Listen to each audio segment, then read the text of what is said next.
बच्चे का तापमान 100 डिग्री या उससे ऊपर है तो हम उसे बुखार कहेंगे।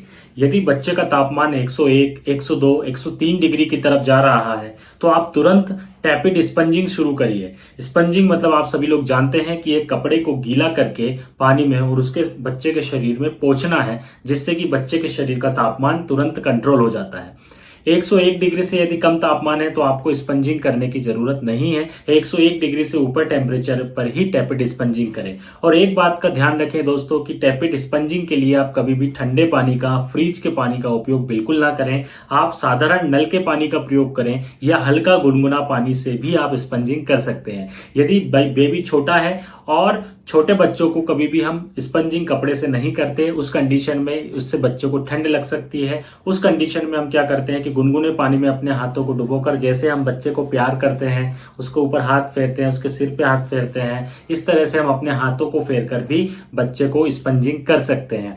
उस समय एसी बंद होना चाहिए और फैन भी बंद होना चाहिए। इस बात का जरूर ध्यान रखें। पैरासीटामोल का सायरप भी अपने घर में जरूर रखें यदि आपके घर में छोटे बच्चे हैं। पैरासीटामोल का सायरप बच्चे के वजन के अनुसार दिया जाता है। अपने डॉक्टर से ये पूछ कर रखें कि हमारे बच्चे का वजन इतना है, तो यदि कभी रात में अचानक से बच्चे को बुखार आता है, दिन में आता है, तो आप तुरंत पैरासीटामोल का सिरप भी बच्चे के बुखार उतरने के लिए तुरंत दे सकते हैं। क्योंकि यदि बच्चे को बुखार बहुत ज्यादा हो गया और वो जब बुखार बहुत ज्यादा हो जाता है तो वो दिमाग पर चढ़ जाता है, जिसे हम दिमागी बुखार कहते हैं, और इससे बच्चे को झटके भी आ सकते हैं।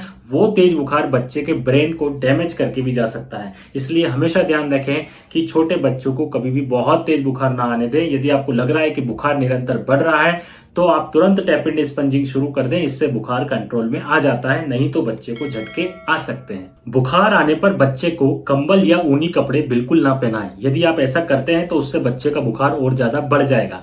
बुखार आने पर बच्चे को हमेशा ढीले कपड़े पहनाएं, कॉटन के कपड़े पहनाएं, जिससे कि बच्चे के शरीर को हवा लगती रहे और टेम्परेचर बच्चे का कम होता रहे। फ्लूइड का इंटेक बढ़ा देना है, क्योंकि बुखार में शरीर का तापमान बहुत ज्यादा होता है। तो बच्चे को ज्यादा से ज्यादा मात्रा में पानी पिलाएं। नारियल पानी आप दे सकते हैं, सूप दे सकते हैं, और इसके अलावा बच्चे को खिचड़ी खिला सकते हैं, ओट्स खिला सकते हैं, दलिया खिला सकते हैं। ऐसी चीजें बच्चे को ज्यादा से ज्यादा मात्रा में दें।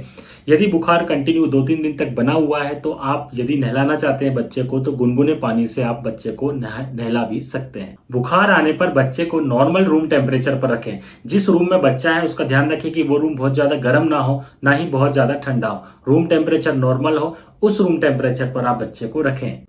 अब मैं आपको बताऊंगा कि क्या क्या डेंजर साइन है जिसको दिखने पर आपको तुरंत अपने डॉक्टर से संपर्क करना चाहिए। दोस्तों, जब भी बच्चे को बुखार आ रहा हो और यदि उसके साथ में बच्चे को झटके आना शुरू हो गए हों, बच्चे ने 6 घंटे से ज्यादा समय हो गया लेकिन टॉयलेट नहीं की, बच्चा सेमी कॉन्शियस या अनकॉन्शियस स्टेज में है और कुछ बड़बड़ा रहा है, मुंह से उसने खाना बंद कर दिया है, बच्चे की पल्स रेट बहुत ज्यादा बढ़ चुकी है, या बच्चा नीला पड़ गया हो, तो ये सभी डेंजर साइन है। अगर ये साइन आपको दिखते हैं तो तुरंत आपको अपने डॉक्टर से संपर्क करना चाहिए। दोस्तों, हमेशा ध्यान रखें कि बुखार एक लक्षण है। उस बुखार का कारण क्या है, किस कारण से बुखार आया है, वायरल इन्फेक्शन है या बैक्टीरियल इन्फेक्शन है, जो भी इन्फेक्शन है उस इन्फेक्शन के लिए भी आप ट्रीटमेंट साथ में लें। क्योंकि पैरासीटामोल केवल बुखार उतरने की दवाई है, ना कि उस बीमारी के जड़ की दवाई है। उस बुखार के पीछे जो भी कारण हो साथ में उसका इलाज भी चलेगा, जिससे कि बच्चों का बुखार उतर जाएगा। तो ये सब उपाय आप दोस्तों ध्यान रख सकते हैं अपने घर में और बच्चे के बुखार को कंट्रोल कर सकते हैं।